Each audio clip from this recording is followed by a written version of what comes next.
Médicos, ¿cómo están? Continuamos con los repasos para Sonar 2024. Estamos en el segundo, que va a ser el de pediatría. Igual, uno de los más importantes. Tiene datos muy específicos que debemos tomar en cuenta, así que vamos a comenzar con algo muy importante, que es la reanimación neonatal. Recuerda que debemos seguir muchos pasos para poder tener una adecuada reanimación. Siempre responde las primeras preguntas. Si el niño viene a término, respira, llora, tiene buen tono. Recuerda siempre, primero tienes que aspirar la boca y luego la nariz. Y en caso de meconio o hernia diafragmática, se recomienda la intubación. Ahora, ya que dijimos eso, vamos ahora sí al algoritmo. ¿Ok? Nuestras tres primeras preguntas. ¿El niño nace a término? ¿Tiene buen tono? ¿Respira o llora? Sí. Permanecer junto a la madre. Los pasos iniciales: calentar al niño, posicionar la vía aérea, despejar secreciones y secar.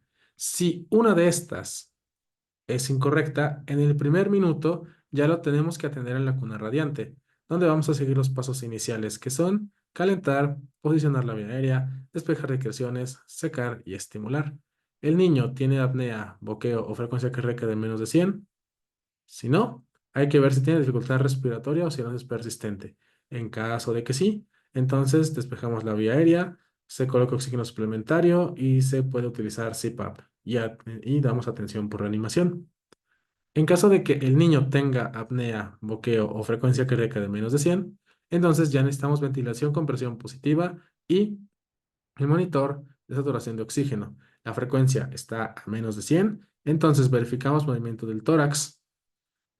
Vamos a realizar los pasos correctivos y considerar intubación orotraqueal. ¿Cuáles son los pasos correctivos? El famosísimo Mr. Sopa que tenemos aquí. Es M de máscara, en donde hay que ajustar esa máscara.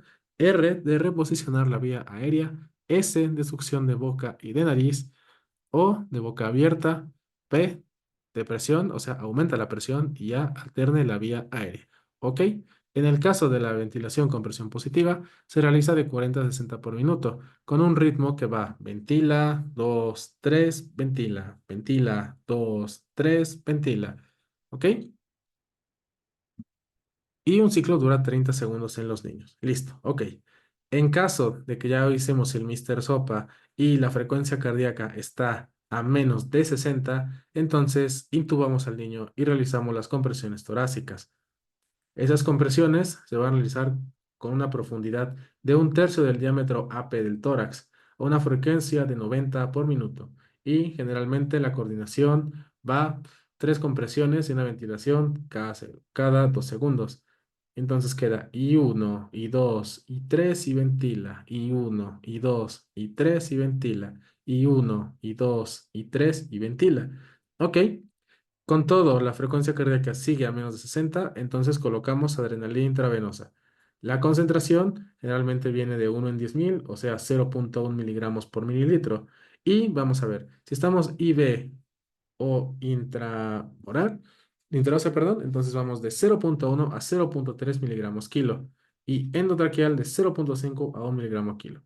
Y se pueden repetir las dosis cada 3 a 5 minutos. ¿Ok?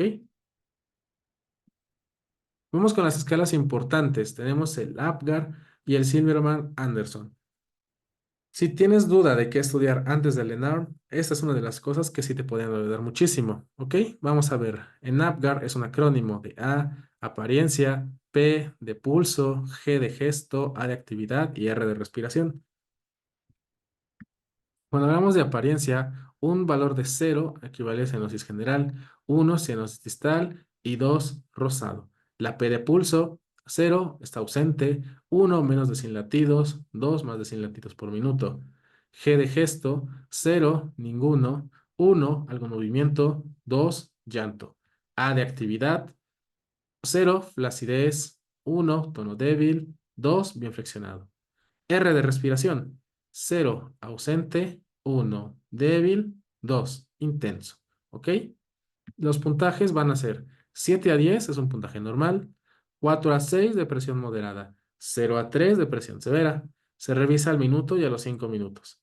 Para la escala de Silverman-Anderson, vamos a valorar la función respiratoria del recién nacido, basada en 5 criterios. ¿Ok? Vamos a revisar movimientos tóraco-abdominales, tiraje intercostal, retracción sifoidea, aleteo nasal y quejido expiratorio. En cuanto a movimiento tóraco-abdominal, 0 puntos si está sincronizado, 1 punto con hundimiento de tórax-abdomen y 2 puntos si hay discordancia. Para tiraje intercostal, 0 puntos ausente, 1 punto apenas visible, 2 puntos marcada. Para retracción sifoidea, 0 puntos, no hay retracción, 1 punto apenas visible, 2 puntos marcada. Para el aleteo nasal, 0 puntos, ausente, 1 punto mínima, 2 puntos marcada. Para quejido expiratorio, 0 puntos, ausente, 1 punto audible con estetoscopio, 2 puntos audible. ¿Y esto en qué se va a traducir? 0 puntos, no hay dificultad respiratoria, 1 a 3 puntos, dificultad leve, 4 a 6 puntos, dificultad moderada, 7 a 10 puntos, es severa. ¿Ok? Vamos a ver otros parámetros importantes, por ejemplo, la edad de los niños que nos la suelen preguntar. Recuerda que un neonato es aquel que tiene de 0 a 28 días, un lactante de 28 días a 2 años, un preescolar de 2 a 6 años y un escolar que tiene más de 6 años. El peso va a ser normal si pesa de 2.500 a 4.000 gramos, bajo si pesa menos de 2.500 gramos, muy bajo si pesa menos de 1.500 gramos y en extremo bajo menos de 1.000 gramos. Recuerda la mnemotecnia P512, o sea, peso 512, para valorar el aumento del peso trimestral, donde justamente colocamos los números 1, 2, 3 y 4 para poder estimar el peso en los niños, ¿ok? Siendo que el 2 corresponde al 5 de 512. O sea, el peso se duplica a los 5 meses, el 3 corresponde al 1, o sea, el peso se triplica al año o a los 12 meses, y el 4 corresponde al 2 o de los 2 años. El peso se cuadruplicará a los 24 meses, ¿ok? Yo escribí tal cual esta mnemotecnia cuando hice MinArm en la hojita que te dan para usar con lápiz, entonces la puedes copiar y así te vas a acordar rápidamente. Después de los 2 años tienes que usar la siguiente fórmula. Edad en años por 2 más 8 para estimar el peso en los niños. En cuanto al crecimiento, también se tiene otra mnemotecnia, que es la famosísima 8844, en donde debajo colocamos el 1, 2, 3 y 4. Y tal cual, yo también le escribí cuando hice mi NARM, ¿ok? ¿Qué nos dice esta mnemotecnia? En los primeros 2 trimestres se crece 8 centímetros cada uno, o sea, 16 centímetros en los primeros 6 meses. Y después en los segundos 2 trimestres, 4 centímetros en cada uno. Entonces, con esto puedes hacer muy fácil tus cuentas. Vamos a ver algunas enfermedades congénitas que se preguntan en el ENARM, donde vamos a revisar hipotiroidismo congénito, hiperplasia suprarrenal, fibrosis quística, fenilcetonuria y galactosemia. ¿Ok? Cuando hablamos de hipotiroidismo congénito, tenemos algunas etiologías importantes. ¿Ok? La más importante del hipotiroidismo es disgenesia, o sea, está ectópica. El gen afectado es el DUOX2. Y el cuadro clínico es clásico. Sobrepeso, el más importante y que tienes que utilizar para detectar en el caso clínico una fontanela amplia, que el niño tenga somnolencia, hernia umbilical, piel marmórea y fría. El diagnóstico va a ser mediante tamiz neonatal, pero aún así se confirma con una TSH de más de 40 o una TSH más un gamma positivo y en caso de que sea más de 20 y una TSH de menos de 7 se considera normal. El tratamiento es con levotiroxina. Para la hiperplasia suprarrenal congénita, la etiología va a ser con un déficit del 21 alfa hidroxilasa. El gen afectado es el CYP21A2 en el cromosoma 6p21. El cuadro clínico, vamos a tener genitales aumentados de tamaño, hiperpigmentación de pliegues, hirsutismo y acné. El diagnóstico, vamos a tener elevación de la 17-hidroxiprogesterona y el tratamiento va a ser con hidrocortisona y fluorocortisona. La fibrosis quística, hay una alteración de los canales sodio-cloro. Está afectado el gen CFRT en el cromosoma 7. En el cuadro clínico van a ser neumonías, ilio meconial, mala absorción, retraso en el crecimiento e hipocratismo. Para el diagnóstico se realiza el test de sudor, donde va a ser positivo cuando tenemos un cloro de más de 60. Y el tratamiento es con antibióticos, donde se trata la complicación en el momento en que se presente. La fenilcetonuria va a ser por un déficit de la fenilalanina hidroxilasa, donde se afecta el cromosoma 12. El cuadro clínico va a presentar un retraso mental y un olor a ratón mojado. El diagnóstico, fenilalanina, cuando esta es más de 2 miligramos sobre decilitro. El tratamiento es con una fórmula especial sin este, que no tenga este componente. La galactosemia es por el déficit de GALT más, y el más frecuente es el tipo 1. El cromosoma afectado es el 9 en el brazo corto 13. Vamos a tener de cuadro clínico, retraso mental, Retraso en el crecimiento, de los más importantes, rechazo a las tomas, el niño va a presentar aparte ictericia e irritabilidad. El diagnóstico es cuando tenemos un GALT con una actividad menos al 5%. Y, justamente, la fórmula especial también se va a utilizar para estos niños.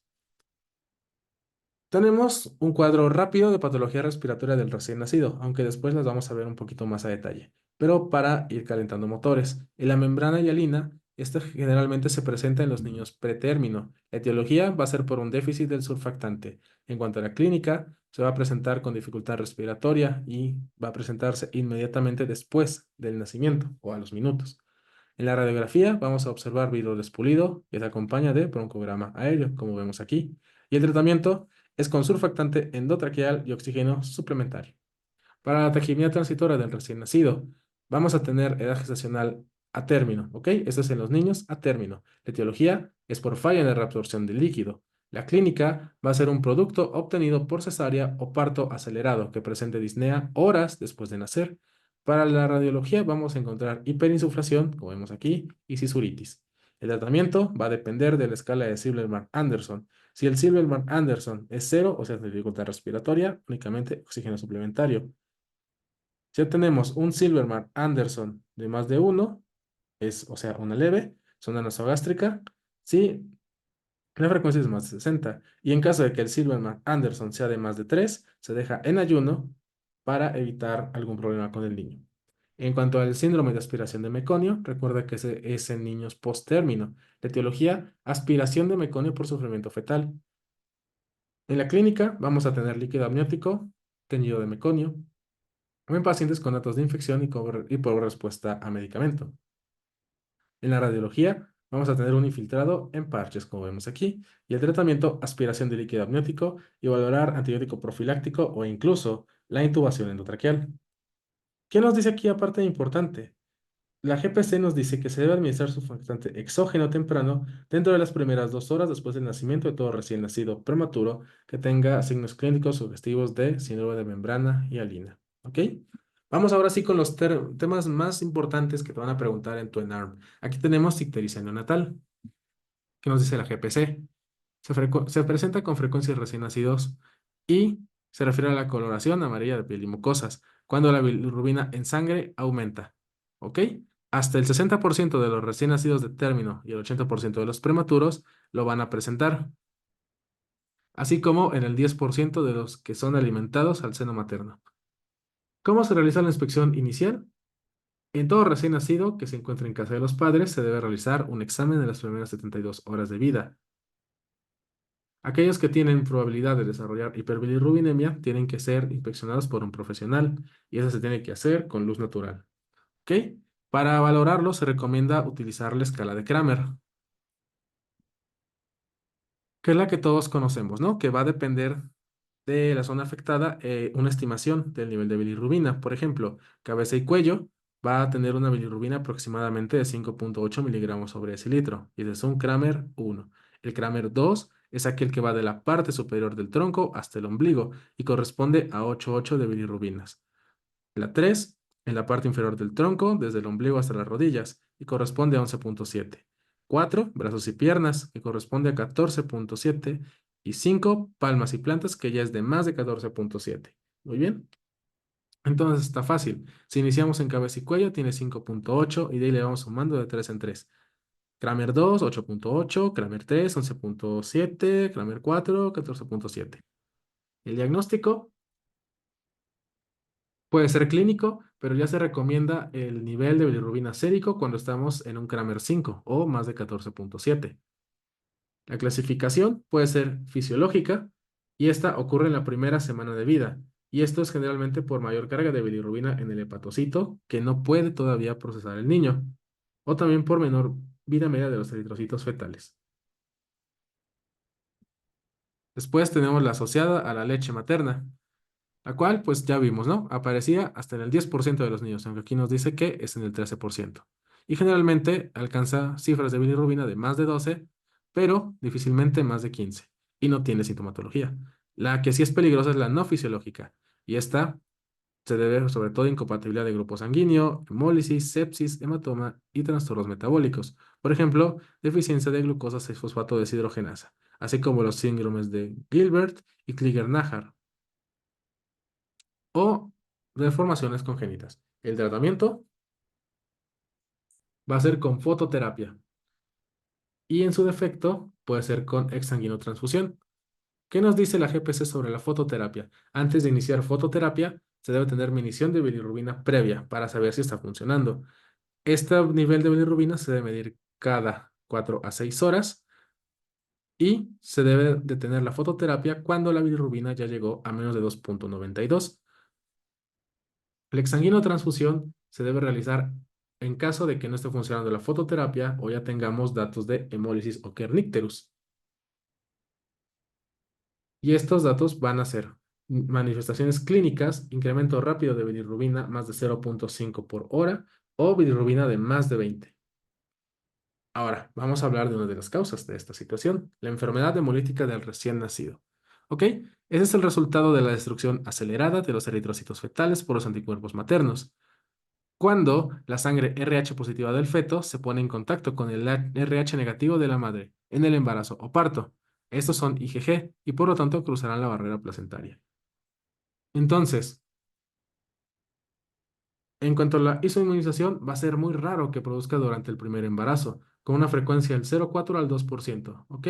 Aproximadamente entre el 5 y el 15% van a iniciar la isoinmunización al momento del nacimiento. El 6% lo harán después de un aborto y el 2 y el 5% después de una amniocentesis. Entonces, también por eso, recordemos lo que veíamos en ginecología, se recomienda que la primera cita de control prenatal se realice a toda mujer embarazada, donde se determinará grupo sanguíneo, RH y CUMS para detección de anticuerpos. Muy bien. Factores de riesgo, embarazo ectópico, placenta previa, desprendimiento de placenta, aborto espontáneo, es decir, cualquier cosa que permita el contacto de la sangre de la madre con el feto. Si la madre tiene un factor RH negativo y alguno o varios antecedentes descritos, investigar si recibió la anti-D. ¿Cuál va a ser el cuadro clínico? Vamos a tener una hemólisis leve que solo se detecta por laboratorio o podemos presentar una anemia grave, donde vamos a tener hiperplasia compensatoria del tejido eritropoyético, hepatospleno, descompensación cardíaca, anasarca y colapso circulatorio. En cuanto a ictericia, en los casos leves pueden estar presentes debido a que la placenta elimina la bilirrubina no conjugada y en casos graves puede ser evidente desde el primer día, aumentando obviamente la encefalopatía. Este kernicterus es mayor riesgo que en hiperbilirrubinemia no hemolítica, ya que puede haber otras comorbilidades como anoxia y acidosis. ¿Ok? Hablemos de la enfermedad hemolítica del recién nacido en cuanto al hidrohospital, que es la consecuencia del volumen excesivo de líquido, que puede estar en piel, pleura, pericardio o peritoneo. Y es la forma más grave de la inmunización por el factor RH, lo cual produce muerte del feto in útero. ¿Ok? Después del nacimiento de un niño cuya madre se conoce RH negativa, se debe medir la sangre del cordón umbilical para valorar grupo sanguíneo, hematocrito, hemoglobina y hacerle un CUMS directo. Este confirma el diagnóstico de anticuerpos inducidos por anemia hemolítica, por incompatibilidad ABO o RH. El tratamiento, eso es de lo más importante que sí te tienes que saber, ¿ok? Se debe administrar anti-D a las 72 horas posteriores al nacimiento, ya que reduce el riesgo de aloinmunización de mujeres RH negativas que han dado a luz a un RH positivo. Y esto también se puede hacer la administración de 100 microgramos o 5.000 unidades de anti-D en las mujeres RH negativo en la 28 a 34 semanas de gestación para reducir el riesgo a solo el 0,2%. ¿Ok? Eso en caso de que lo hayas detectado antes del nacimiento. Hablemos de asfixia neonatal. Para este se tienen que cumplir las siguientes condiciones, ¿ok? Acidosis metabólica, que tenga un pH menor a 7 en sangre de cordón umbilical, un APGAR menor o igual a 3 a los 5 minutos y alteraciones neurológicas o, ya de plano, falla orgánica múltiple.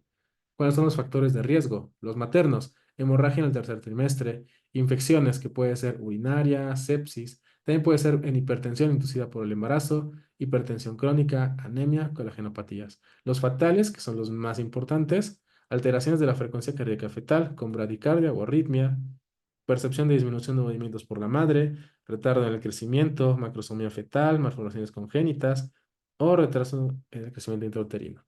¿Cómo se valora la asfixia neonatal? Las pruebas que más nos hacen énfasis la GPC es en el ultrasonido Doppler, ¿ok? En este vamos a valorar en los embarazos de alto riesgo, o sea, en preeclampsia, restricción del crecimiento, anemia fetal. Y justamente nos ayudará para la evaluación de la arteria uterina. Pero ya vimos, ¿no? El cuadro clínico se va a dividir en tres etapas. La aparición temprana, donde hay dificultad para iniciar y mantener la respiración, hay depresión del tono muscular y reflejos y alteraciones de la perfusión. La tardía, vamos a presentar alteración del estado de alerta, crisis convulsivas e intolerancia a la vía oral, así como hipotensión. Y la aparición tardía, sangrado de tubo digestivo, sangrado pulmonar y retraso en la primera opción o oligoanil. El diagnóstico lo repetimos porque te lo van a preguntar tal cual en el NARM. Acidosis metabólica con un pH igual o menor a 7, alteraciones neurológicas y falla orgánica múltiple y un Apgar de 0 a 3 a los 5 minutos. El tratamiento nos dice la GPC que hasta el 10% de los recién nacidos van a requerir ayuda para empezar a respirar por estimulación temprana, pero de estos, el 1% va a requerir una reanimación avanzada. En los menores de 32 semanas de gestación, quien se usa el inicio de la reanimación al 1% o al 100%, se produce hipoxemia o hiperoxemia y entonces se debe obtener una saturación del 90%. Ahora, vamos a hablar del SDRA tipo 1 o el de membrana hialina que ya vimos hace rato, pero con mucha especificación de acuerdo a la actualización de la GPC. ¿Ok? Recuerda que esa es la causa más frecuente de insuficiencia respiratoria en el recién nacido prematuro. Y recuerda que el déficit de surfactante lo que va a hacer es disminuir la tensión superficial del alveolo y con esto va a favorecer su colapso, lo que origina disminución progresiva de la capacidad funcional residual y una posterior disminución de la distensibilidad pulmonar. ¿Ok? Factores de riesgo. Prematurez, asfixia perinatal, hijo de madre diabética, nacimiento por cesárea y no administrar esteroides prenatales a la madre. El cuadro clínico se presenta en los primeros minutos de vida y progresa en las siguientes 24 a 48 horas. Aquí el niño va a presentar taquipnea, quejido respiratorio, incremento del trabajo respiratorio con aleteo nasal y retracción sifoidea, cianosis y también apnea.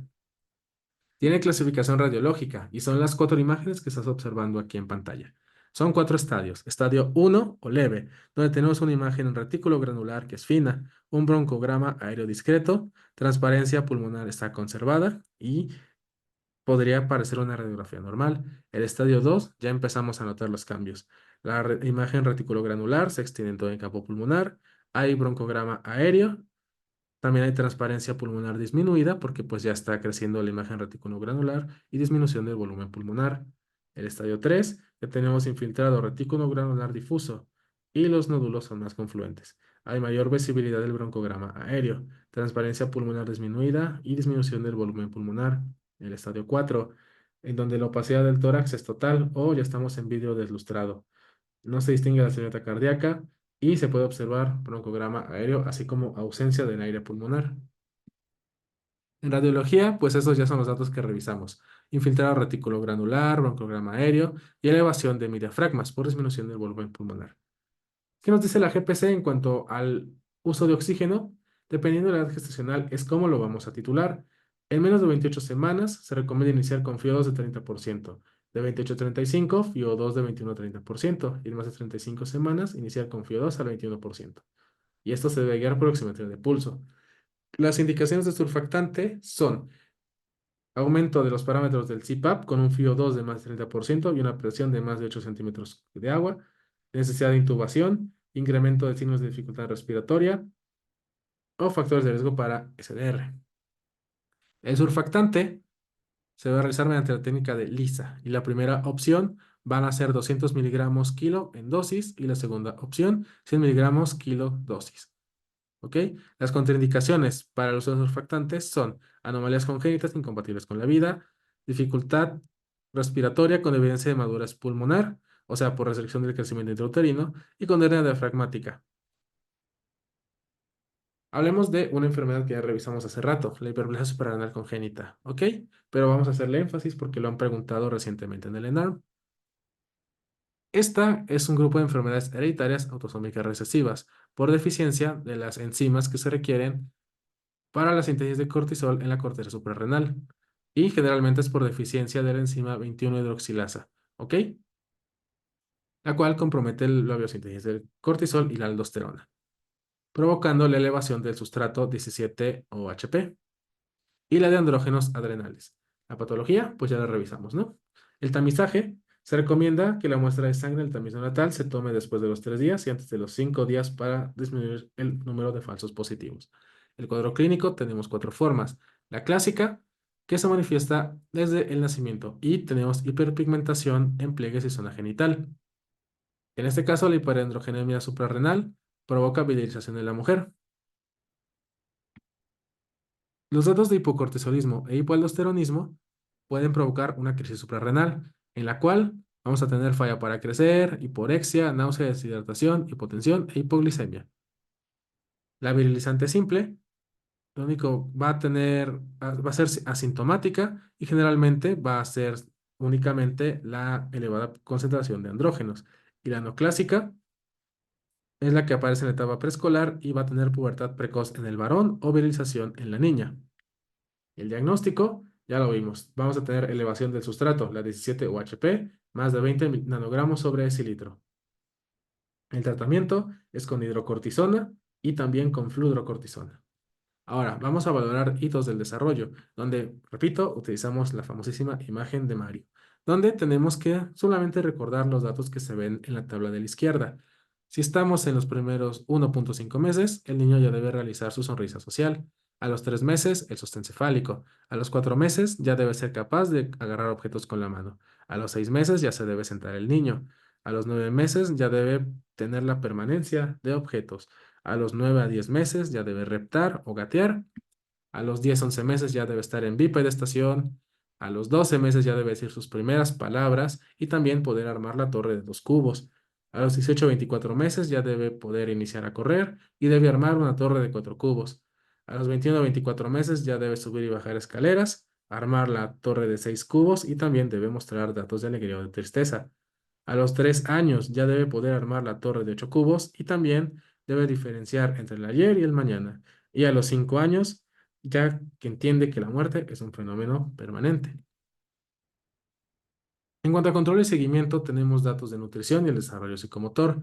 En cuanto a la nutrición, siempre recuerda indicar lactancia materna exclusiva los primeros 6 meses de vida y debes incorporar lenta y progresivamente alimentación a partir del 6.º mes de edad con verduras, frutas y cereales.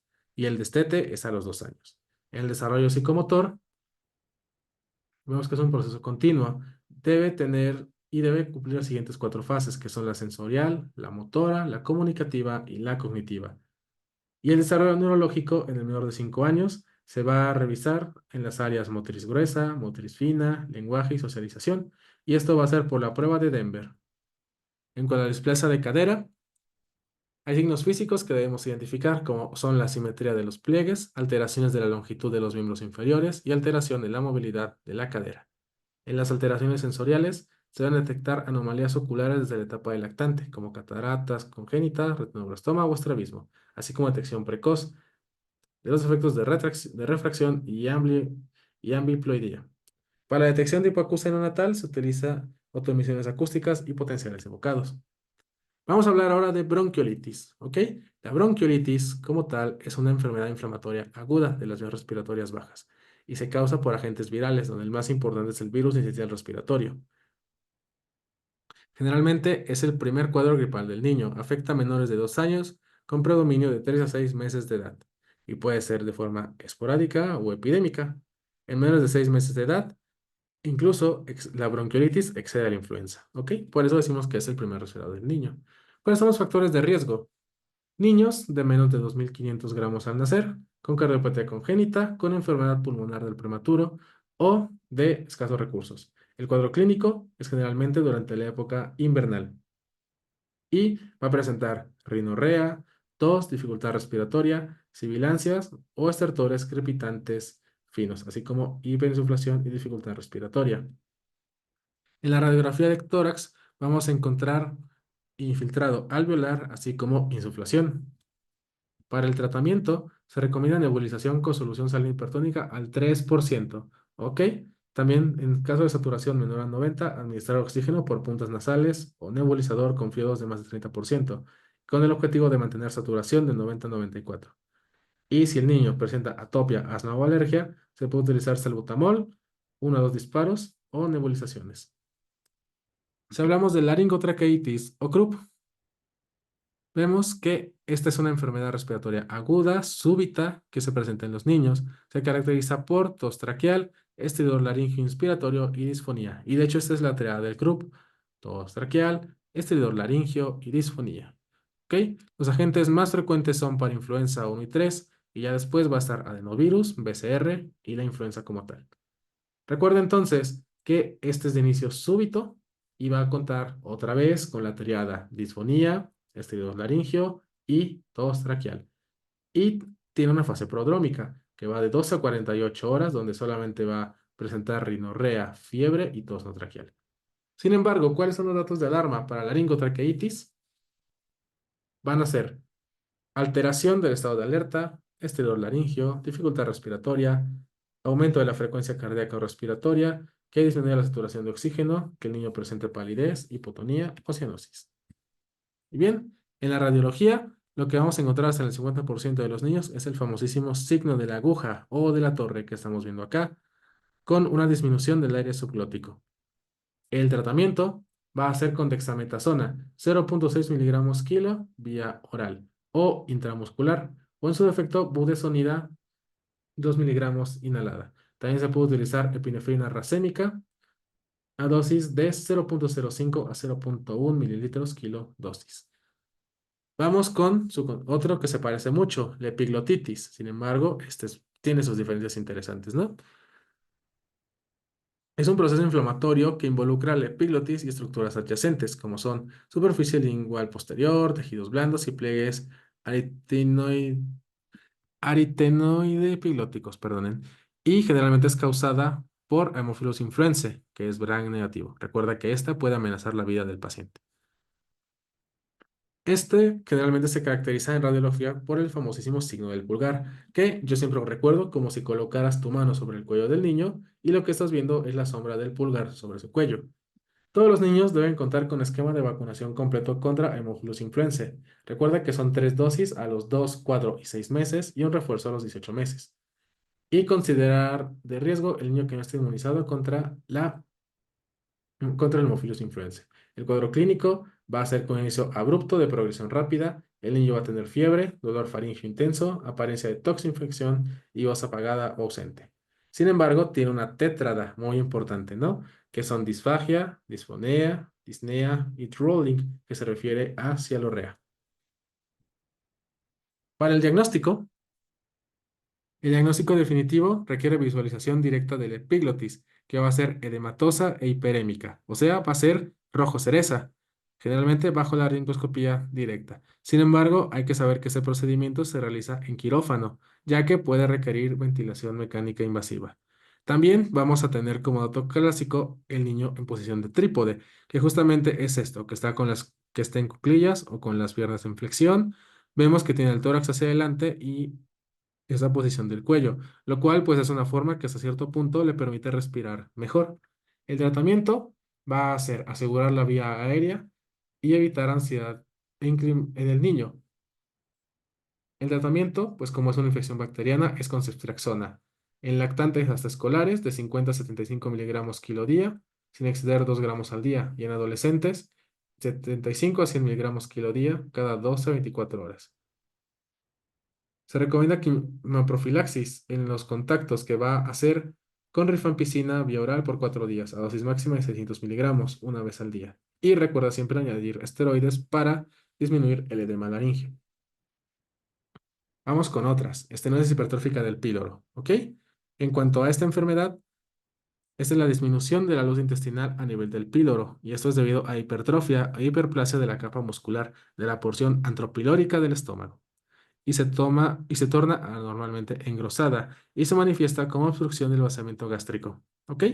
Esto tiene importancia porque es la causa de cirugía abdominal más frecuente en lactantes menores de 2 meses, así como, pregunta de NARN, la principal causa de alcalosis metabólica en pediatría, como consecuencia del vómito de contenido gástrico, donde se pierden hidrogeniones y cloro. ¿Cuáles son los factores de riesgo? Antecedentes familiares de estenosis hipertrófica del píloro, Es más frecuente en hombres que en mujeres con una relación 5:1, ser primogénito y con la ingestión de macrolitos en las 2 primeras semanas de vida. El diagnóstico, generalmente ya vimos en la segunda y octava semana de vida. Los signos principales van a ser un vómito, pero este lo tienes que buscar tal cual en tu ENARM, porque estas son las claves para llegar al diagnóstico. El vómito en la estenosis del píloro va a ser progresivo, o sea que cada vez va a ser mayor porque cada vez estenosa más el píloro. Va a ser no biliar porque no pasa el duodeno, es postpandreal, es profuso, es de retención. El dato clásico que yo recuerdo del ENARM es que es en proyectil. Al inicio puede parecer regurgitación y difícilmente va a ser hemático.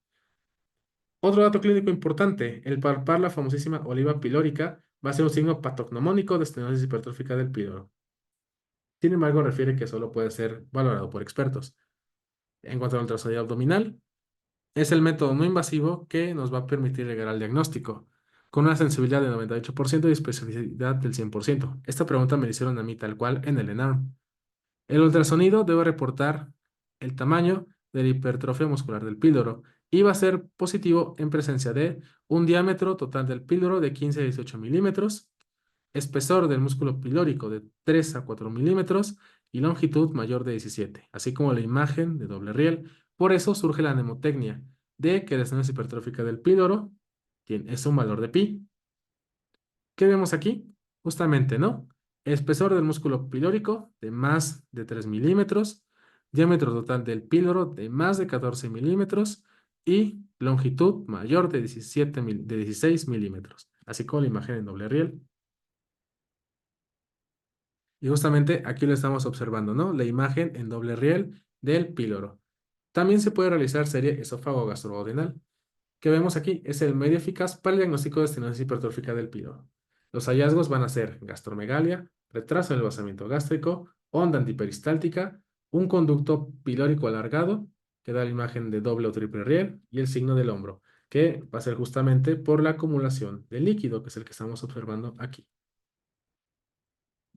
El tratamiento, si no hay desequilibrio hidroelectrolítico, es ayuno, soluciones parenterales a 120 mililitros kilo día y colocar al paciente en semifowler. ¿Ok? También se recomienda entonces la colocación de sonda nasogástrica. Ahora, también, si te preguntan cuáles son el tratamiento de elección, es con cirugía, donde se recomienda la técnica de pilomiotomía por Freden Ramstedt. Ahora, vamos a hablar de atresia duodenal. Por definición, es una afección en la cual la primera parte del intestino delgado, o el duodeno, no se ha desarrollado adecuadamente, no está abierto y por lo tanto no permite el paso de contenido del estómago, como vemos aquí. ¿Cuáles son los factores de riesgo? Polihidramias y síndrome de Down como los más importantes. El cuadro clínico, el niño va a presentar vómito biliar desde el día 1. Este también es en proyectil y no mejora con los cambios en el tipo de leche ni la frecuencia en los alimentos. También va a presentar ictericia, deshidratación y desnutrición. Pero eso es importante porque a pesar de que igual es en proyectil, vemos que este desde el día 1 se presenta, no es progresivo. Y en la radiografía observamos entonces el signo de la doble burbuja. El tratamiento es con sonda nasogástrica y después resección de anastomosis intestinal. Luego viene la imaginación intestinal, que es un cuadro que aparece cuando un segmento intestinal se introduce telescópicamente en otro segmento distal a él. Los factores de riesgo, hay que saber que es la causa más frecuente de obstrucción intestinal de los 3 meses a los 6 años, es más frecuente en varones, es idiopática, aunque se asocia a adenovirus, divertículo de Meckel, adenomas y cuerpos extraños, y también a la vacuna contra el rotavirus. El cuadro clínico es la tirada clásica de la imaginación intestinal, dolor abdominal, vómito y evacuaciones en Jara de Grosella. Y si progresa, el paciente cae en choque. ¿Ok? En la exploración física vamos a tener un vacío en la fosa ilíaca derecha, porque generalmente ahí es donde se hace la introducción telescópica, y una masa palpable en el hipocondrio derecho. Menciona la literatura que parece salchicha. El diagnóstico va a ser tal cual por radiografía, oclusión intestinal y niveles hidraéreos. Pero si te pones más fino, podemos encontrar que en el ultrasonido se va a observar la imagen en dona, que es esta que observamos acá, que justamente es la introducción del intestino sobre sí mismo. Ese es el estudio de elección. También podemos utilizar como segunda opción el enema opaco, en donde vamos a encontrar el signo del muelle enrollado. Y es curioso porque esta puede ser una medida diagnóstico y hasta terapéutica. El tratamiento justamente viene aquí. Reducción hidrostática en el paciente estable. Se va a hacer con enema de bario o neumática si lleva 24 a 48 horas de evolución nada más. Y quirúrgico si ya hay datos de choque o perforación. Se recomienda reducción manual, así como resección de necrosis y anastomosis término-terminal. Vamos con otro tema súper importante, enterocolitis necrosante. ¿Ok? La enterocolitis necrosante va a ser un proceso inflamatorio intestinal agudo y se produce en neonatos con bajo peso al nacer, donde observamos necrosis isquémica de la mucosa gastrointestinal que puede conducir a la peritonitis y la perforación. ¿Ok? Es la patología digestiva más frecuente y grave en el periodo neonatal. Es multifactorial, ya que involucra isquemia, hipercrecimiento bacteriano y respuesta inflamatoria sistémica. ¿Cuáles son los factores de riesgo? Prematurez, ventilación asistida, sepsis, hipotensión, ruptura prematura de membranas y el nacimiento en medio extrahospitalario. También otro que nos menciona la GPC, la realización de 3 o más transfusiones en niños de peso muy bajo. Para la prevención, se recomienda el ordeñamiento del cordón umbilical y el diagnóstico va a ser por ultrasonido, donde podemos encontrar gas en vena porta, neumatosis intestinal, aire libre, adelgazamiento de la pared intestinal, ausencia de peristalsis, así como ascitis. Se recomienda manejo quirúrgico si encuentras neumatosis y engrosamiento en la pared intestinal.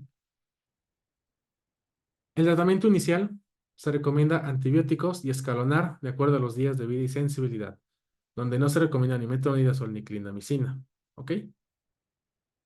Se recomienda utilizar morfina, fentanil o midazolam como analgésico.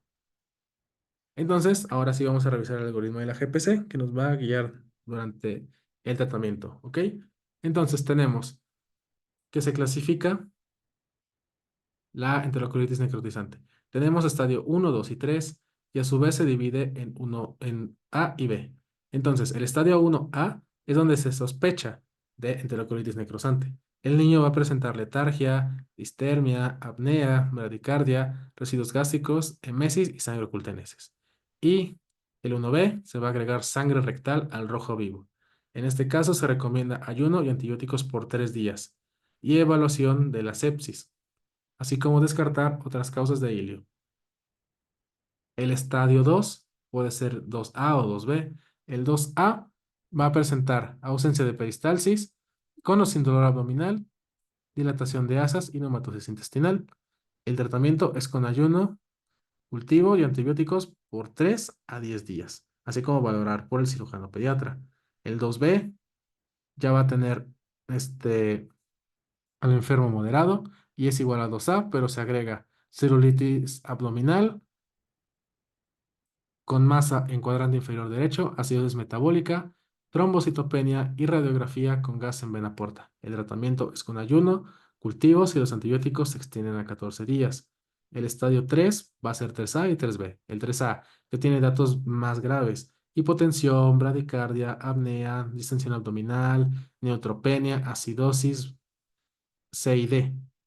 Y el tratamiento va a ser igual, cultivos, antibióticos, ayuno, pero también, pues como ya está chocado, resucitación con líquidos, soporte inotrópico y valoración por el cirujano pediatra. El 3B o avanzada es cuando ya tenemos perforación intestinal. Y pues obviamente, cirugía, ¿no? Si hay mejoría, pues continuamos vigilancia. Si no hay mejoría, valorar y reclasificar. Y justamente aquí estamos observando la neumatosis intestinal en un niño con enterocolitis necrosante en esta radiografía. Entonces, pues lo único que vemos es justamente atrapamiento aéreo, ¿no? Y las asas muy distendidas. Vamos a hablar de enfermedades exantemáticas y para eso tenemos esta tabla que nos va a ayudar muchísimo durante todo nuestro repaso para el ENARM. Ya para este punto solamente requieres puntos clave, que es justamente lo que vamos a revisar. Entonces, vamos a revisar rápidamente los datos más importantes de cada una de las enfermedades exantemáticas. Si nos vamos por el sarampión, sabremos que es por un paramyxovirus. Tiene una incubación de 10 a 12 días, con un pródromo de 3 a 5 días, el cual incluye fiebre moderada, tos, rinitis, conjuntivitis y las famosísimas manchas de Koplik. Incluso son patognomónicas el sarampión.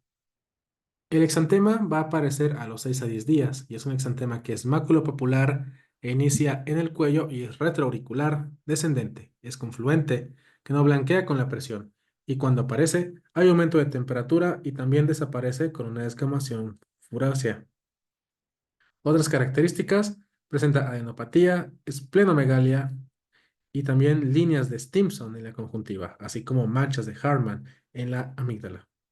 La afección va a ser palmoplantar y puede tener complicaciones como neumonía, otitis media aguda y encefalitis. El diagnóstico es por clínica, PCR e IgM y se detecta hasta un mes después. Pero bueno, el tratamiento es sintomático y es la única indicación para vitamina A en una infección.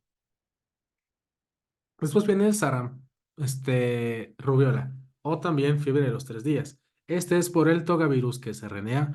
La incubación es de 14 a 21 días, siendo máxima 7 días antes y 7 días después del exantema. El pródromo va a ser un cuadro catarral que es leve, una febrícula o fiebre, conjuntivitis y manchas de Forsheimer. Es muy importante diferenciar estas manchas de Forsheimer en la rubiola.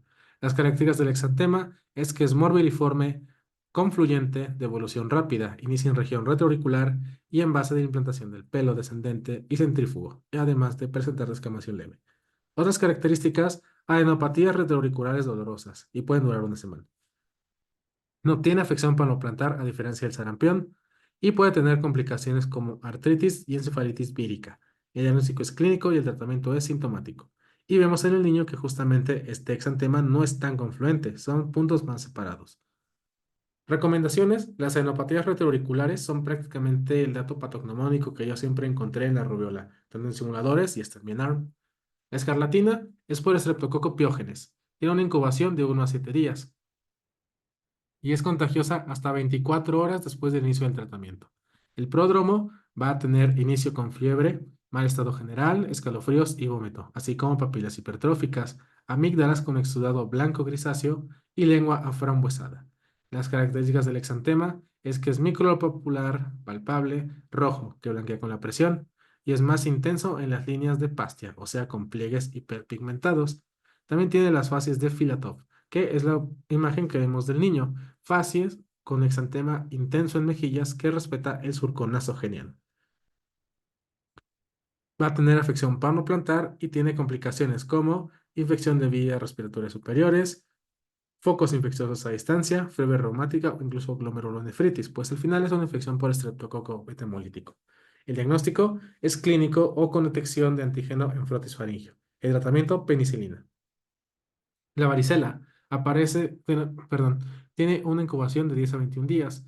Es contagiosa un día antes del exantema y hasta que todas las lesiones son costras. El pródromo es un cuadro pseudogripal con malestar general y una fiebre leve. Las características del exantema es que son lesiones pruriginosas a modo de brotes y tienen secuencia: mácula, pápula, vesícula, pústula y costra. Estas predominan en zonas de presión y también va a afectar mucosas y genitales. Generalmente los niños son menores de 10 años y presentan enopatía generalizada. Esto también tiene afección palmoplantar y las complicaciones son sobre infección bacteriana con piógenes o aureus, neumonía, encefalitis y síndrome de Reye, pero más que nada porque la gente les da aspirina a estos niños y ahora sí genera el síndrome de Reye. El diagnóstico es clínico y el tratamiento es sintomático. En caso de neumonía se recomienda tratamiento con aciclovir. El eritema infeccioso o la quinta enfermedad va a ser por parvovirus B19. Esta aparece a los 4 a 28 días y tiene un periodo de contagio máximo antes del exantema. El pródromo, la mayoría son asintomáticas y va a tener un pródromo febril que evoluciona a eritema en las mejillas o el famoso signo de la bofetada que estamos viendo en la imagen de abajo.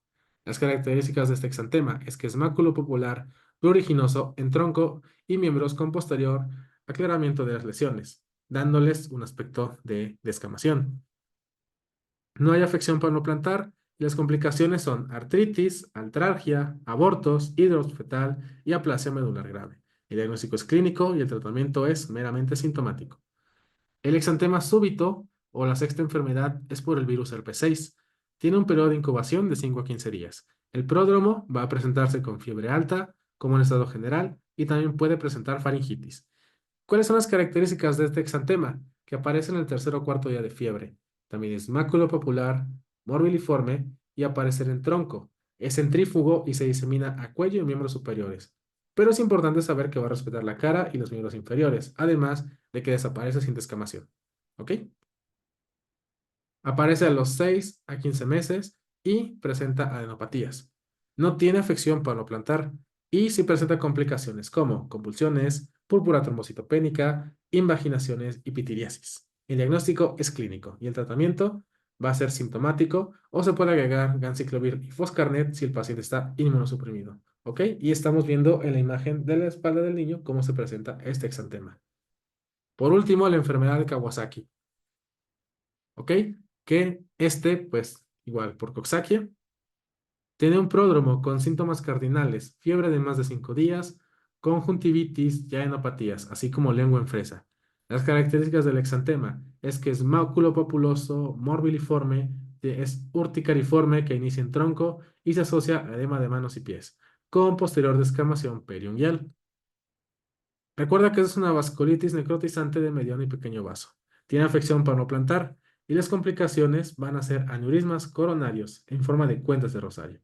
El diagnóstico, perdón, es con ecocardiograma para valorar justamente esos aneurismas coronarios y el tratamiento es con gamma globulina y B y también esa es la única indicación para salicilatos en niños, que justamente es el que disminuye la posibilidad de estos aneurismas coronarios. ¿Ok? Vamos a hablar ahora de TDAH. Este es un tema recurrente en los últimos ENARM y se define como un trastorno del neurodesarrollo que se caracteriza por defecto del control inhibitorio y dificultades con la memoria de trabajo, así como inatención, desorganización e hiperactividad e impulsividad, presentándose en muchos escenarios de la vida. ¿Ok? Tenemos entonces los datos de inatención, así como hiperactividad e impulsividad. Hay varios criterios que hay que conocer de estos antes de pasar al siguiente punto. En cuanto a la inatención, se deben tener 6 o más de los siguientes por al menos 6 meses, en un grado que no concuerda con el nivel de desarrollo. Para adultos es al menos 5 síntomas y son, en cuanto a la inatención, que no puede prestar atención en los detalles o comete errores por descuido. Tiene problemas para mantener la atención en tareas o actividades lúdicas. No puede escuchar cuando se le habla directamente. No sigue instrucciones y no termina el trabajo escolar. Tiene problemas para organizar tareas y a menudo evita, le disgusta o se muestra reacio a realizar tareas que requieren un esfuerzo mental por un largo periodo de tiempo. También pierde las cosas necesarias para tareas y actividades. A menudo se distrae y suele ser olvidadizo en las actividades diarias. Los de hiperactividad e impulsividad, igual 6 meses, en un grado que no concuerda con el nivel de desarrollo y que afecta directamente las actividades sociales y académicas laborales. Otros datos importantes, algunos síntomas estaban presentes antes de los 12 años, varios síntomas están presentes con dos o más contextos, o sea, en dos o más sitios, como en la casa, en el colegio, en el trabajo, con amigos. Interfieren con el funcionamiento social y no producen durante el curso de la esquizofrenia.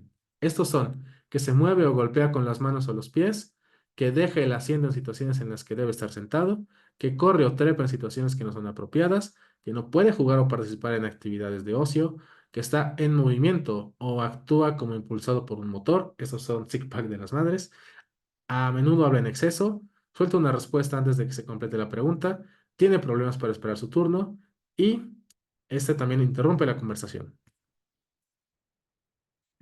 Hablemos ahora del CIE-10. ¿Cuáles son los criterios del CIE-10? Patrón persistente, al menos 6 meses, de falta de atención, hiperactividad o impulsividad. Comienzo en la niñez temprana o media y interfiere en el funcionamiento académico, ocupacional o social. ¿Ok?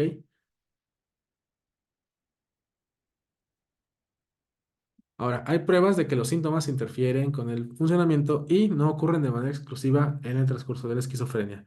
Especificar si tiene presentación de predominio de déficit de atención o hiperactividad, o puede ser incluso combinada.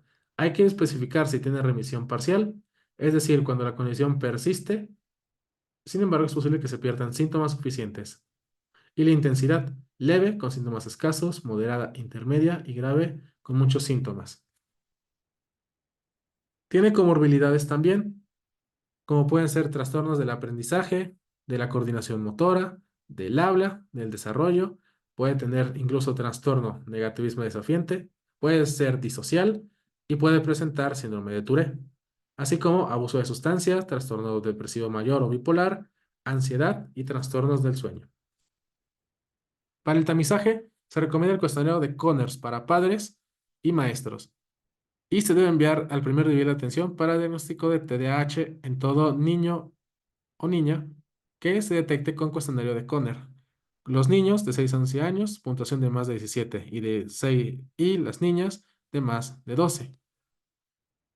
El tratamiento no farmacológico en pacientes con TDAH debe enviarse a psicología para iniciar terapia cognitivo-conductual. Estas deben ser de 8 sesiones de 50 a 90 minutos para los niños y 8 sesiones de 50 a 120 minutos para los padres. El tratamiento farmacológico es con metilfenidrato, de acción corta o prolongada. Y como tratamiento de segunda línea, lisdexanfetamina, atomoxetina y guanfacina. El metilfenidato va a dosis de 0,5 a 2 miligramos kilo día.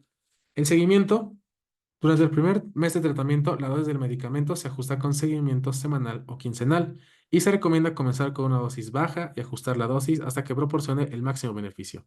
Se recomienda realizar pruebas de suspensión de medicamento que mejoren sintomatología después de 3 años de tratamiento. ¿Ok? Y ese es el algoritmo que nos presenta la GPC. Vamos a abrirlo. Ya diagnosticamos el TDAH por criterios del CIE-10 y del DSM-5. Si tenemos un TDAH leve, únicamente con psicoeducación se trata terapia conductual y entrenamiento para padres, así como refuerzos educativos en el área escolar. Cita mensual hasta completar un año y reevaluar. Si tenemos un TDAH moderado a severo, ahora sí se dan fármacos por psiquiatría o neuropediatría. Se realiza examen físico, se mide la TA, frecuencia cardíaca, peso y talla para detectar comorbilidades. Se explica al paciente los efectos adversos de los fármacos. Si no aceptan, se refiere a salud mental. Si aceptan, metilfenidrato 0,5 a 2 miligramos kilo día y se cita cada 6 semanas para valorar respuesta. Funciona, continuamos tratamiento. No funciona, se aumenta la dosis de metilfenidrato. Vamos a tener otras importantes, ¿no? Tenemos la IBU no complicada en niños, donde vemos que la infección de vías urinarias se define como el crecimiento de microorganismos en el tracto urinario, que se adquiere principalmente por vía ascendente, aunque puede adquirirse también por vía patógena o directa por procedimientos invasivos en la vía urinaria, tras la colonización por patógenos intestinales y se asocia a sintomatología clínica compatible. En cuanto a la etiología, E. coli en el 90% de los casos en el sexo femenino y 80% en el masculino igual que en los adultos, pero también tenemos otros, como son Klebsiella, Enterobacter, Enterococcus y Pseudomonas. El cuadro clínico va a ser dependiendo de la edad del paciente. En los lactantes de menos de 3 meses, se va a presentar con síntomas muy inespecíficos, fiebre, vómito, letargia, irritabilidad, y ya menos frecuentes, pérdida de peso, pérdida del apetito, dolor abdominal, ictericia, hematuria y orina maloliente. En mayores de 3 meses ya es más fácil identificar el cuadro clínico. Los niños presentarán fiebre, poliaquiuria y disuria. Ya menos frecuentes dolor abdominal, vómito, anorexia e incontinencia. Y menos frecuente astenia, dinamia, hematuria y orina turbia. Para su diagnóstico, se debe diagnosticar IBU con una tira reactiva positiva para esterasa leucocitaria y nitritos. En menores de 2 años se requiere la microscopía para detectar bacterias y piuria. Se debe diagnosticar IBU cuando el cultivo demuestre el crecimiento de un solo organismo. Si es por cateterismo vesical, más de 10.000 unidades formadoras de colonias. Si es por punción suprapúbica, más de 10.000. Si es por catéter vesicouretral, más de 100.000. Bolsa urinaria, más de 100.000. Y micción espontánea, más de 100.000. Auxiliares diagnósticos, se recomienda ultrasonido de riñón y vejiga en lactantes con IBU con fiebre para descartar obstrucción del tracto urinario. Y se recomienda la búsqueda de alteraciones de la vía urinaria en niños con IBU atípica o recurrente o con hallazgos sonográficos que indiquen esa desurinaria. El tratamiento en mayores de 3 meses se recomienda como primera elección trimethoprim-sulfametoxazol en zonas de bajo riesgo o en su defecto nitrofurantoína, amoxicilina o cefalexina. Para menores de 6 años, se recomiendan cefalosporinas de segunda generación y se puede considerar fosfomicina cálcica o amoxicilina clavulanato en 3 a 5 días. En mayores de 6 años, fosfomicina drometanol. Y el tratamiento intravenoso recomendado para la piel son aminoglucósidos como gentamicina, dosis única, previa comprobación de la función renal normal. En menores de 3 años se debe agregar ampicilina para cubrir enterococo. El seguimiento se debe realizar con urocultivo de control a las 48 horas en niños que estén recibiendo tratamiento empírico y justamente para descartar complicación. En todo paciente con diagnóstico de IVO no complicada, también se recomienda examen de orina de control a las 72 horas. Vamos a revisar muy rápido la cartilla de vacunación. También, si no sabes qué aprenderte para tu NARM, aquí tienes al menos dos reactivos. El esquema de vacunación es realmente sencillo si lo repites como 100 veces. Vamos a tener que el nacimiento se aplica la BCG y la primera vacuna de hepatitis B. A los 2 meses se aplica la pentavalente acelular con hepatitis B, ahora llamada hexavalente, rotavirus y neumococo conjugada. A los 4 meses se aplica la pentavalente acelular o hexavalente, rotavirus y neumococo conjugada. A los 6 meses, pentavalente acelular con hepatitis B o hexavalente, rotavirus e influenza. A los 7 meses se aplica la segunda dosis de influenza. A los 12 meses se aplica la sarampión rubella parotiditis o SRP y se da la tercera neumococo conjugada. ¿Ok? A los 18 meses, pentavalente celular. A los 24 meses, influenza. A los 36 meses, influenza. A los 48 meses, se aplica el refuerzo de la DPT. A los 5 años, refuerzo de influenza y se da la primera de polio. A los 72 meses, el refuerzo de la SRP y a los 11 años, la del VPH para las niñas. ¿Ok? Vamos a hablar de otras cosas que se agregaron en los últimos ENARM. Es la diabetes tipo 1 y 2, pero en el niño. ¿Ok? Recuerda que la diabetes es un grupo de enfermedades metabólicas que se caracteriza por hiperglicemia, secundario a defecto absoluto o relativo de la secreción de insulina, y se acompaña de alteraciones en el metabolismo de los lípidos y de las proteínas, llevando a la afección micro y macrovascular. Clasificación. Diabetes tipo 1, por destrucción de células beta, generalmente conduce a deficiencia absoluta de insulina. Diabetes tipo 1A, autoinmune, por anticuerpos positivos, y la tipo B o idiopática, con ausencia de anticuerpos positivos, y la tipo 2, por defecto progresivo de la secreción y resistencia de la acción a la insulina. El diagnóstico. Concentración de glucosa plasmática en ayuno más de 126. Concentración plasmática de glucosa más de 200. 3 horas después de una carga de 1,75 gramos por kilo de peso, de una carga de glucosa por la mañana. Síntomas de hiperglucemia, por ejemplo, polidipsia, poliuria, polifagia y una concentración plasmática aleatoria de más de 200. O niveles de hemoglobina glicada de más de 6,5. Los clásicos de la diabetes del adulto también aplican para el niño.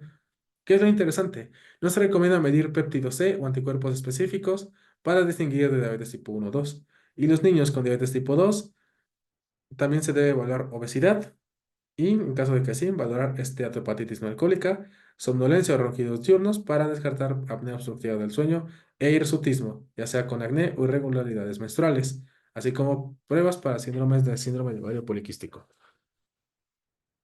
¿Qué se debe explorar en los niños y jóvenes con diabetes? Hemoglobina glicada 3 veces al año. En caso de que tengamos hemoglobina glicada más de 7,8, inspección de sitios de inyección en cada visita, medición de talla, peso y IMC en cada visita, TA anualmente, perfil lipídico completo anualmente, perímetro abdominal en cada consulta, examen de la vista y examen dental como en la población general, nefropatía por medición albúmina creatinina en muestra de primera hora de la mañana a partir de los 5 años de evolución de la enfermedad, retinopatía, cribado cada 2-3 años a partir de la pubertad o a los 5 años de evolución y sería retinopatía 1 vez al año.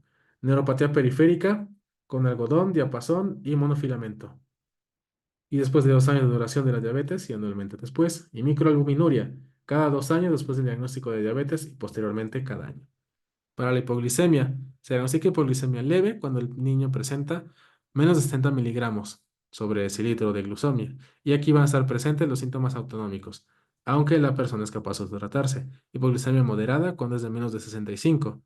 Ya también tiene síntomas neuroglucopénicos. Sin embargo, la persona también puede tratarse. Y la severa es cuando tiene 50 o menos. Ella requiere la asistencia de otra persona. Así como puede ocurrir pérdida de la conciencia. Si nosotros revisamos la clasificación de la hipoglicemia, vamos a tener una descripción más importante, ¿no? La severa es un suceso que requiere ayuda de otra persona para administrar los hidratos de carbono, glucagón o medidas de resucitación. Puede que no se disponga de mediciones durante este suceso. Sin embargo, si se produce recuperación de las funciones neurológicas tras la glicemia normal, se considera prueba suficiente de que el suceso fue ocasionado por baja concentración de glicemia. La sintomática documentada es cuando los síntomas típicos de hipoglicemia se acompañan de concentración medida de glucemia de menos de 70. La hipoglicemia asintomática es cuando no hay síntomas típicos de hipoglicemia, pero sí se encontró una concentración de glicemia de menos de 70. Y la hipoglicemia relativa, cuando la persona refiere tener síntomas de hipoglicemia y lo interpreta como hipoglicemia, sin embargo, tiene más de 70 miligramos sobre decilitro, o cercano a esa cifra. ¿Qué te pueden preguntar también en tu ENARM? ¿Cuáles son los niveles de glucosa recomendados? Antes de los alimentos, que tenga una glicemia de 72 a 126. En el postpandreal, a las 2 horas, de 90 a 180. Antes de dormir, de 108 a 180. Y a las 3 de la mañana, de 90 a 144. El tratamiento. Todo paciente con diabetes tipo 1 debe tener insulina como parte de su tratamiento y se deben rotar los sitios de aplicación de insulina para mantener la piel en buen estado. ¿Ok? También se recomienda el cambio de los sitios de inyección en pacientes tratados con esquema multidosis de insulina, cuando el control de glucosa es inadecuado, con predominio de hipoglicemias. Y se recomienda que el total de insulina diaria se tome en un 40-60% para la basal y el resto para insulina de acción ultra rápida o regular en el preprandio. En la diabetes tipo 2 deben ser tratados con metformina o insulina, aunque la mayoría ya van a requerir insulina. Y los pacientes con diabetes tipo 1 y 2 deben llevar su alimentación con conteo de carbohidratos y la dosis de insulina preprandial se ajustará de acuerdo a la cantidad de carbohidratos que se van a ingerir. Monitoreo y ajuste. Se recomienda realizar el automonitoreo de glucosa capilar al menos 4 y 6 veces al día para mejor control de la glicemia. Y se debe realizar ajuste de la insulina de acuerdo al resultado del automonitoreo preprandial, así como la ingesta de carbohidratos y realización del ejercicio, para mantener un buen control metabólico.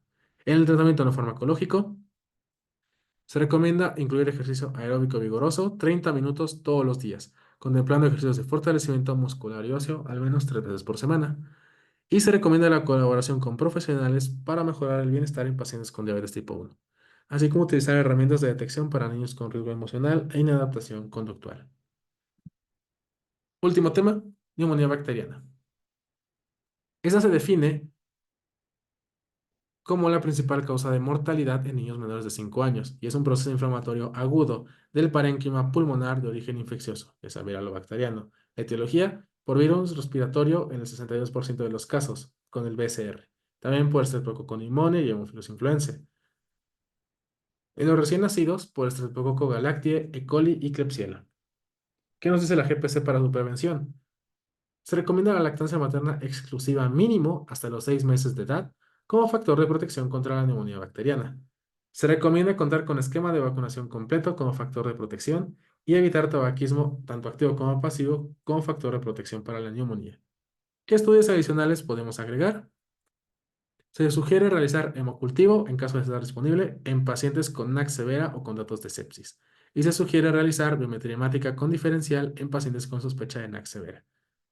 Abajo estamos observando los datos de una neumonía, en donde justamente vemos del lado derecho, en el lóbulo izquierdo, esta consolidación, que justamente vemos una imagen radio opaca que está abarcando todo el lóbulo superior, que incluso tiene broncograma aéreo, vemos aquí, ¿no? El diagnóstico sugiere radiografía de tórax en paciente con sospecha de NAC severa. ¿Y cuáles son esas características? Dificultad para respirar, tiraje con tiraje intercostal, saturación de menos de 90, incapacidad para alimentación de la vía oral, frecuencia cardíaca elevada para la edad, letargo o disminución del estado de conciencia y quejido en los niños. ¿Ok? Esos son los datos que hay que buscar en el caso clínico para sospechar de una NAC severa. El tratamiento se recomienda amoxicilina vía oral en pacientes que tienen NAC no severa. En caso de alergia a la penicilina, se puede utilizar macrólidos como acitromicina o claritromicina o se puede utilizar incluso doxiciclina. Se sugiere tratamiento endovenoso con penicilina G en pacientes que ya tienen NAC severa, que no son alérgicos a la penicilina. En caso de alergia a la penicilina, se debe tratar con acitromicina, claritromicina o eritromicina. Consideraciones especiales. En caso de NAC severa, por gérmenes atípicos, también se recomienda agregar acitromicina, claritromicina o doxiciclina. Y se sugiere que en pacientes con NAC no severa, se inicie antibiótico por 5 días para determinar si es necesario un ajuste o concluir el esquema. ¿Qué te pueden preguntar también en tu ENARM? ¿Cuáles son los factores asociados a la resistencia antibiótica? ¿Qué son edades extremas en la vida, uso reciente de antibióticos, comorbilidades, inmunosupresión, antecedente de hospitalización reciente, así como infecciones nosocomiales? Últimos temas son las urgencias pediátricas, que siempre te preguntan en el ENARM y siempre dejas atrás por estar estudiando el Apgar y el Silverman. Tenemos tres, que son la torsión del apéndice testicular, la torsión testicular y la orquiepididimitis. La torsión del apéndice es entre los 2 y los 12 años. Aquí vamos a tener presente el reflejo cremastérico, pero el signo de PREN va a estar negativo. En la clínica, el niño va a presentar dolor en el polo superior del apéndice y este es progresivo. El dato clave para sospechar de la torsión del apéndice es el signo de la gota azul. El Doppler va a ser normal, el cultivo va a ser negativo y el tratamiento va a ser con detorsión u orquidopexia. Y la torsión del apéndice como tal no es una urgencia, pero sí es escroto agudo. La torsión testicular va a ser en mayores de 12 años generalmente. Hay pérdida del reflejo cremastérico y el signo de PREN sigue siendo negativo. En cuanto a la clínica, es un dolor agudo e intenso y va a migrar a la ingle y se acompaña de náusea y vómito. El dato clave es que hay un aumento de tamaño de los testículos. El Doppler está disminuido y el cultivo es negativo.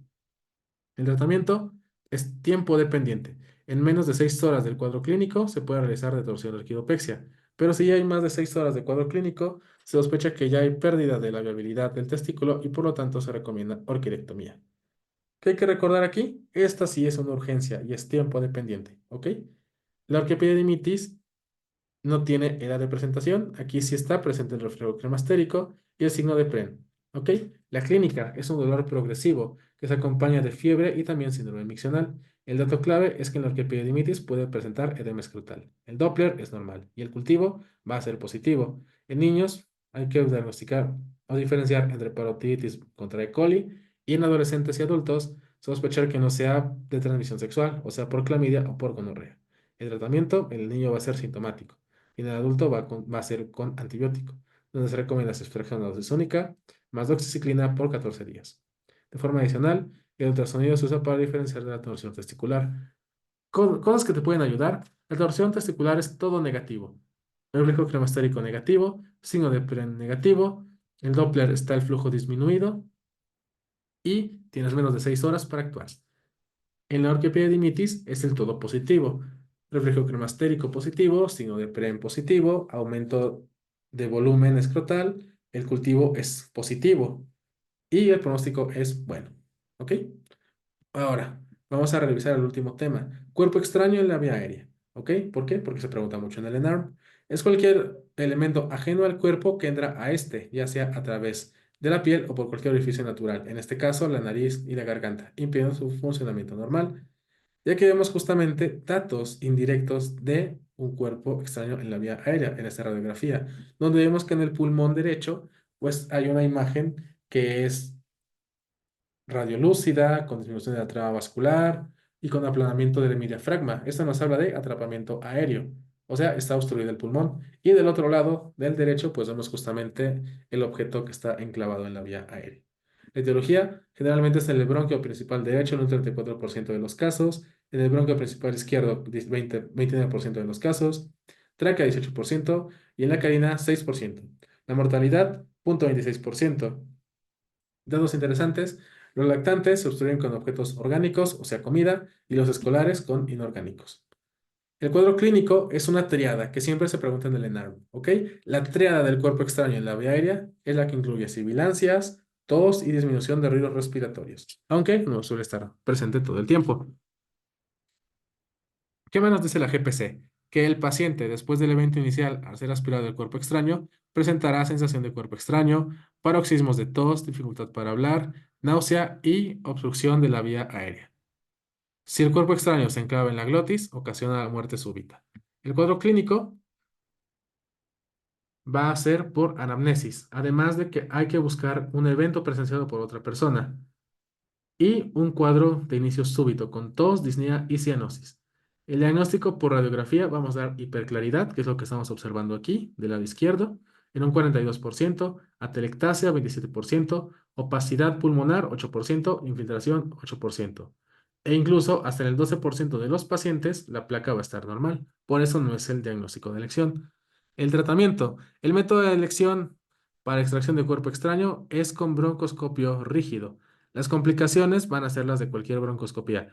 Broncoespasmo, laringoespasmo, atelectasia, enfisema, siendo los más frecuentes edema laringio y sangrado. Y listo, médicos. Eso es todo por el repaso de pediatría. Se estuvo larguito, pero pues van a ver que les va a ayudar muchísimo para su ENARM. Muchas gracias por confiar con nosotros un año más. Esperemos de verdad que logren cumplir su objetivo. Médicos, ya están a una semana de su ENARM, entonces mucho éxito. De verdad, los quiero ver de este lado de la residencia. Nos veremos en una siguiente edición.